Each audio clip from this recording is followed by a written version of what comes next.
So, Brian, I wouldn't normally be at this side of the country at this time of the year anyway. No. I normally catch you flat out, I'd say, from spring to summer. But we're here with you in County Clare, in Quilty today, or near Quilty. And you've most of your lineup behind you.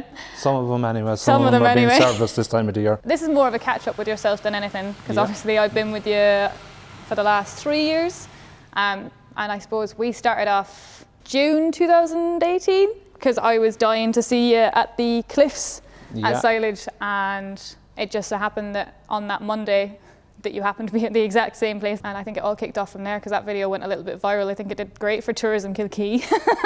It did. There was some nice shots in it, yeah. So I suppose tell me a little bit about what you're running here, because you're big wagon men.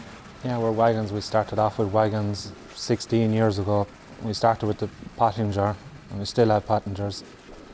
We have tried other makes, but we still went back to Pottinger again. The ground around here is wet in the winter time, and springtime it dries up. There's no tillage, just all grass. The dealer back up with the tractors, then we run John Deere's, Carey's garage there in Ennis, do all the maintenance and servicing for us. I can definitely see your John Deere man anyway by the colour green behind you. Tell me a little bit about the 7710 that you're leaning up against now. She seems to be pride and joy of the fleet. I don't think you said that you don't particularly want to get rid of her. Things change over years, but it has been our main workhorse for a lot of years. She has pulled the wagons. Because she tends to be on one of the jumbos anyway. One of the jumbos, yeah. It started off on a Toro, and then we went to jumbos.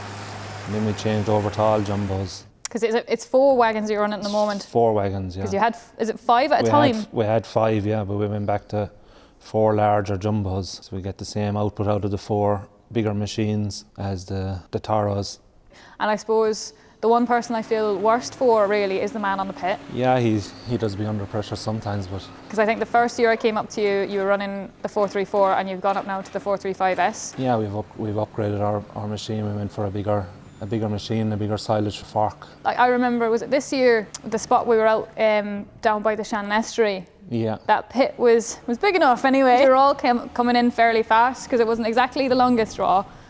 No, but it's a good machine to keep the grass cleared away, and we can keep it well compacted with it. It's not an over problem. We wouldn't have all the machines running together only on the larger jobs. Mm-hmm. Or if the weather was wet, we'd be half filling the loads and running all the machines together.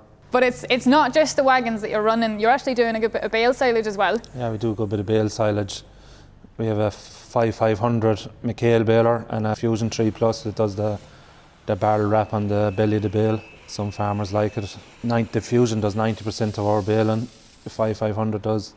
The smaller jobs are those baling of hay, and it's just a backup baler more so. So 2018 would have been the year that I was up to you the most. You're probably the easiest man to work with in regards to choreography, because I don't think I've seen so many tractors and wagons working in sync. I think it's probably the best way to describe it. Yeah. I remember I was on the phone to the lad who normally drives the 7530, Neil. Yeah. And he was then on the CB to Olivia trying to get you to stay in line. But we had you up at Kilkee along the cliffs, which is probably the best one for the views, I have to say. Yeah. But you were up then in the burn.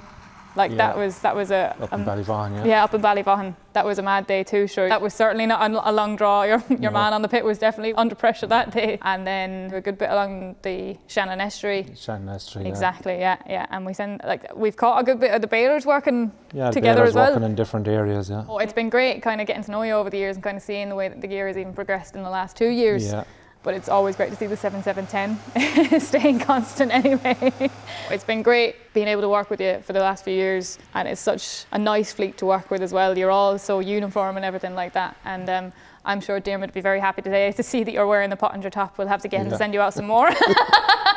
Maybe some new mowers, but that's brilliant. Thanks so much for your time today, Brian. No bother, thank you very much. And we'll see you again. Yeah.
they brought me to places I've never been. But you can walk through this world without a few punches upon your chin. I think I lost you somewhere between 20 and 23.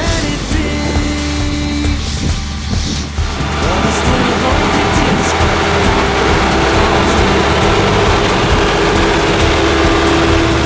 you were with me through my nights. You filled the darkness with shining lights. Baby, we're children of summer, we're meant to be free. Running like the other, no reason to fading is far in our lungs, so it's too hard to breathe. Lover, I live for the day when I turn to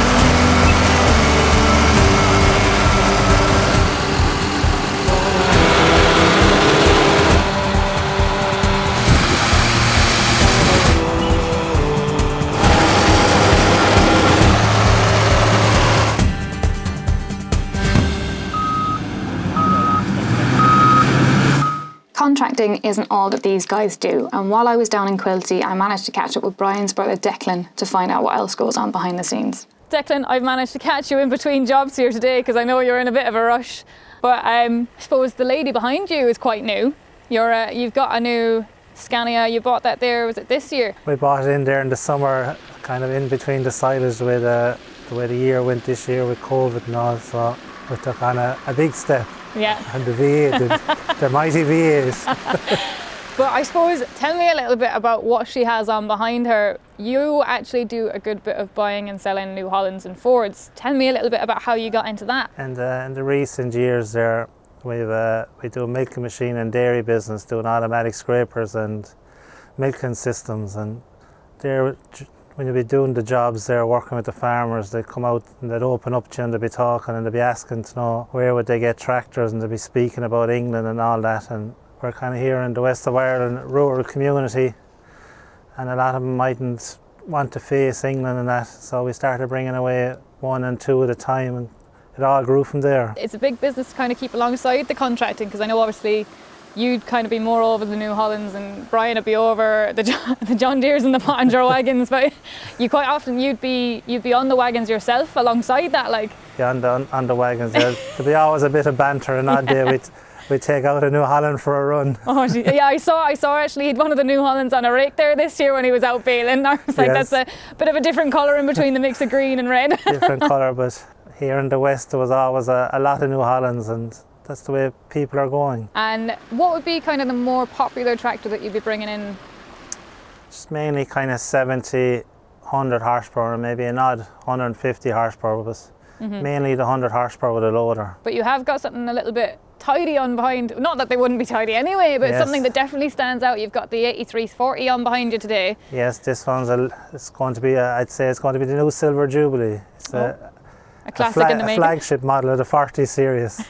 Exactly. And this one here is a fairly decent one. I'm surprised you don't want to keep her alongside your fleet, to be honest. One thing I have caught you at that's a little bit different, you have a vintage silage day, or you try to have a vintage silage day here kind of once a year, if I'm right. Yes, we try to have it maybe on the end of August there when we're doing our own second cut. There's a group of guys from all over the country that they invite us and we invite them, and it's a great gathering. Exactly. Well, that's brilliant anyway, Declan. Thanks for chatting to me today. I don't know if you can even see it here, but you've got a brilliant backdrop anyway. It's amazing. Next stop, New York. I know, sure. I think this is the first day that I've been up here where it's not been windy. Yes. But no, that's brilliant. Thanks so much for chatting to me today anyway, Declan, and we'll get to see you again. Thank you.